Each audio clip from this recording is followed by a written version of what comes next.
Sahabat yang dimuliakan oleh Allah Subhanahu wa taala, ada yang istimewa di bulan suci Ramadan yaitu Lailatul Qadar. Apa saja keutamaan dan keistimewaan dari Lailatul Qadar? Yang pertama, Lailatul Qadar adalah waktu diturunkannya Al-Qur'an. Allah Subhanahu wa taala berfirman dalam surah Al-Baqarah ayat 185, A'udzu billahi minasyaitonir rajim. Syahrul Ramadan alladzi unzila fihi al-Qur'anu hudan lin-nasi wa bayyinatin minal huda wal furqan. Bulan Ramadan adalah bulan yang di dalamnya diturunkan permulaan Al-Quran sebagai petunjuk bagi manusia dan penjelasan-penjelasan mengenai petunjuk itu dan pembeda antara yang hak dan yang batil. Kedua, keutamaan dari Lailatul Qadar adalah ia lebih baik daripada 1000 bulan. Allah Subhanahu wa taala berfirman dalam surah Al-Qadar ayat ketiga, A'udzu billahi minasyaitonir rajim. Lailatul Qadari khairum min alfi syahr. Malam kemuliaan itu lebih baik daripada 1000 bulan. Maknanya, amalan di Lailatul Qadar lebih baik dari amalan di 1000 bulan. Atau, sholat dan amalan pada Lailatul Qadar lebih baik dari sholat dan puasa di 1000 bulan yang tidak terdapat Lailatul Qadar. Ketiga, keutamaan Lailatul Qadar adalah ia adalah malam yang penuh dengan keberkahan. Sebagaimana firman Allah dalam surah Ad-Dukhan ayat ketiga, A'udzu billahi minasyaitonir rajim. Inna anzalnahu fi lailatin mubarakatin inna kunna mundzirin. Sesungguhnya kami menurunkannya pada suatu malam yang diberkahi dan sesungguhnya kamilah yang memberi peringatan. Yang keempat, keutamaan dari Lailatul Qadar adalah malaikat, yaitu malaikat Jibril turun pada Lailatul Qadar.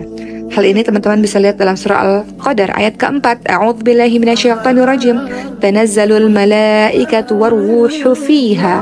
Pada malam itu turunlah malaikat-malaikat dan juga malaikat Jibril. Ingat bahwa turunnya malaikat menandakan turunnya berkah dan rahmat. Berikutnya yang kelima, keutamaan dari Lailatul Qadar adalah Lailatul Qadar ini disifati dengan salam.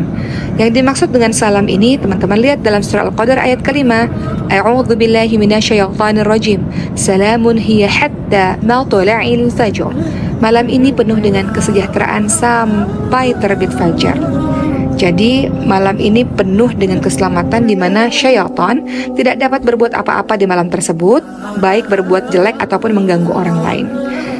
Juga dapat berarti bahwa malam tersebut banyak yang selamat dari hukuman dan siksa karena mereka melakukan ketaatan kepada Allah Subhanahu wa taala di malam tersebut. Keenam, keutamaan dari Lailatul Qadar adalah Lailatul Qadar adalah malam dicatatnya takdir tahunan. Teman-teman lihat dalam surah Ad-Dukhan ayat keempat, A'udzu billahi minasyaitonir rajim. Fiha yufraqu kullu amrin hakim. Pada malam itu dijelaskan segala urusan yang penuh dengan hikmah. Kalau kita lihat Ibnu Katsir dalam kitab tafsirnya, beliau menerangkan bahwa Lailatul Qadar itu akan dirinci di Lauhul Mahfuz mengenai penulisan takdir dalam setahun, juga akan dicatat ajal dan rezeki, juga akan dicatat segala sesuatu hingga akhir dalam setahun. Berikutnya, yang ketujuh, keutamaan dari Lailatul Qadar adalah dosa setiap orang yang menghidupkan malam Lailatul Qadar akan diampuni oleh Allah Subhanahu wa taala. Sebagaimana sabda dari Rasulullah SAW, barang siapa yang melaksanakan sholat pada malam Lailatul Qadar karena iman dan mengharapkan pahala dari Allah Subhanahu wa taala, maka dosa-dosanya yang telah lalu akan diampuni oleh Allah Subhanahu wa taala. Mudah-mudahan kita semua termasuk orang-orang yang mendapatkan malam Qadar atau Lailatul Qadar, insyaallah.